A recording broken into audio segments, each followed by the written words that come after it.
J'ai décidé de démissionner parce que je voulais prendre acte de la demande ou accéder à la demande de la population qui réclamait la démission des ministres et du gouvernement. J'avais d'ailleurs lié ma démission à celle du gouvernement, donc je préférais une démission collective, mais j'avais signalé que je démissionnerais avant si cela ne se faisait pas. Et puis il y a une deuxième raison, c'est que le système dans lequel nous évoluons, le système sur lequel notre gouvernement a été greffé est le système traditionnel, confessionnel, clientéliste que je rejette, contre lequel j'ai très profondément lutté pendant ces 6 mois, avec des échecs et certaines réussites, mais je pense qu'il fallait protester aussi contre cela. Mais du coup, quelle est aujourd'hui l'alternative à ce gouvernement démissionnaire?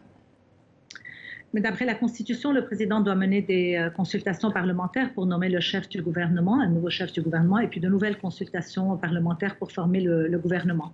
Cela dit, je vous avoue franchement, ce n'est pas vraiment la solution. Au Liban, on sait très bien que ce sont les quelques mêmes partis qui contrôlent le Parlement, et j'espère que sous la pression de la crise économique très grave, l'effondrement économique du pays, que nous prenions tous conscience de la gravité de la situation et que les principales forces politiques mettent un peu de côté leurs intérêts propres pour faire un choix, je dirais, salutaire pour le pays. Mais est-ce que vous pensez vraiment qu'on peut changer ce système? C'est ce que réclament les Libanais depuis des mois et des mois maintenant. Écoutez, très difficilement. Je sais que la démission du gouvernement ne règle pas le problème, et c'est la raison pour laquelle on avait nous-mêmes hésité au lendemain de la grande catastrophe, de ce grand crime du 4 août. La population réclamait la démission du gouvernement, et nous étions hésitants parce que nous ne voulions pas renoncer à nos responsabilités.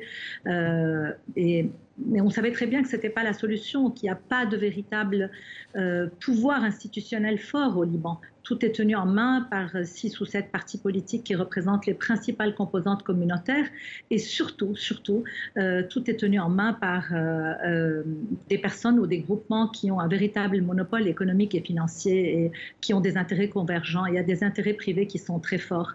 Et je crois que la solution serait tout simplement par une prise de conscience, par une recomposition déjà de l'opposition libanaise, de tous ces mouvements qui ont réussi peut-être à dire non, mais qui n'ont pas encore réussi à se regrouper autour, à s'unir, à mettre de côté un peu des égos, quelques égos, et à produire des alternatives.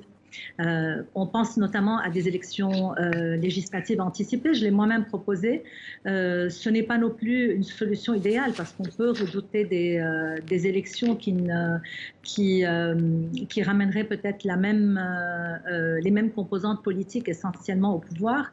Mais je crois que nous n'avons pas d'autre solution que d'aller vers la volonté populaire et de voir ce que les gens veulent.